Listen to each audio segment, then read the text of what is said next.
You also have to be ruthless about battling complacency, right? Like on the cover of the book, there's there's a light bulb, and I had a principal from California reach out to me last night, and he said, "Man, this is lonely work." And I said, "In the beginning, it's going to be lonely because we're tribal, and we like the herd. We don't want to we like movies about people who go against the grain, but in general, we don't like that. Like we want to go along to get along, but to disrupt the status quo, you got to step out there a little bit and then illuminate the way for others."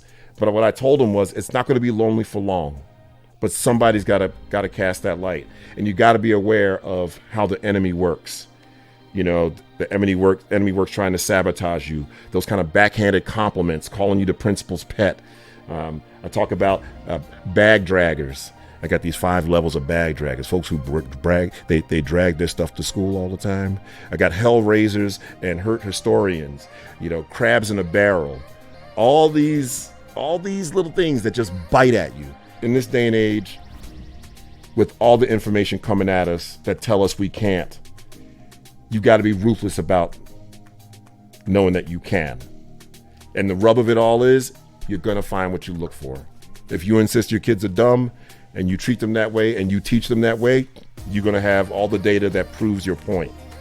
But then I'm going to show you a school that looks like yours, smells like yours, kids like yours, parents like yours, with teachers who are holding that crown above their heads and challenge them to grow tall enough to wear it, and they're getting results.